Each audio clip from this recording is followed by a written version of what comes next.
আমার ইসলাম আমাকে কি বলে, আমার দ্বীন আমাকে কি শিক্ষা দেয়। ওয়াজ মাহফিলে বক্তব্য রাখছেন বৈষম্য বিরোধী আন্দোলনের অন্যতম সমন্বয়ক হাসনাত আব্দুল্লাহ। সামাজিক যোগাযোগের বিভিন্ন মাধ্যমে ছড়িয়ে পড়েছে তার বক্তব্য। জুলাই অভ্যুত্থানের পর বিভিন্ন মঞ্চে হাসনাতকে কথা বলতে দেখা গেলেও এই প্রথম কোনো মাহফিলে আলোচনা করতে দেখা গেল তাকে। শুক্রবার পদ্মা ওয়াজ নামক ইউটিউব চ্যানেলে আপলোড করা একটি ভিডিওতে দেখা যায় সাদা পাঞ্জাবি ও টুপি পরে একটি মাহফিলে আলোচনা করছেন হাসনাত আব্দুল্লাহ। জানা গেছে কুমিল্লার দেবিদ্বারে অনুষ্ঠিত হয়েছে ওই মাহফিল।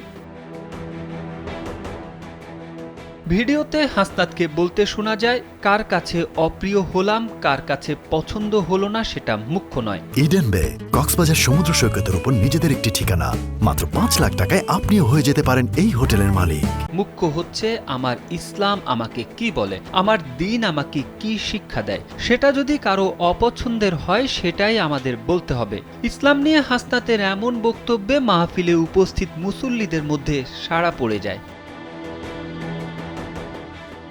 আলোচনার এক পর্যায়ে হাসনাত বলেন, আমি যেহেতু এই গ্রামে ছিলাম, এই গ্রামের সঙ্গে আমার সম্পৃক্ততা রয়েছে। এই গ্রামে এক ধরনের অর্থনৈতিক বিনিময় প্রচলিত রয়েছে যেটাকে আপনারা নাম দেন পত্তন।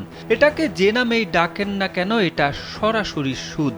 আমার পরিবার সহ আশেপাশে অনেকেই আছেন এই ধরনের বিষয়ের সাথে সম্পৃক্ত ছিল, কিন্তু আমরা যখন বুঝেছি, যখন পড়াশোনা করে জেনেছি, আলেমদের থেকে পরামর্শ নিয়েছি, বিশ্বাস করেন সেই দিন থেকে আমরা এই পথ থেকে ফিরে এসেছি। কথা বলার এক পর্যায়ে কসম কাটতে শোনা যায় হাসনাতকে। তিনি বলেন, এই যে আমরা দেখি টাকা থেকে টাকা বৃদ্ধি পায়, এটা অসংখ্য পরিবারকে নিঃস্ব করে দেয়। আপনি আমাকে অপছন্দ করেন সেটা আমার দেখার বিষয় নয়, কিন্তু সুদকে সামাজিকভাবে প্রতিরোধ করতে হবে। আপনাদের কাছে অনুরোধ থাকবে, আপনারা সুদকে বন্ধ করে দেন। আপনারা যদি আমাদেরকে সহায়তা করেন, আমরা চেষ্টা করব সামাজিক ঋণকে সহজলভ্য করার। এ সময় তিনি বলেন, ইসলাম তো পূর্ণাঙ্গ জীবন ব্যবস্থা। ইসলাম দুনিয়া নিয়েও কথা বলে, দুনিয়া পরবর্তী বিষয় নিয়েও কথা বলে। আমাদের দুটোরই সমন্বয় ঘটাতে হবে। তারেক আহমেদ, কালবেলা।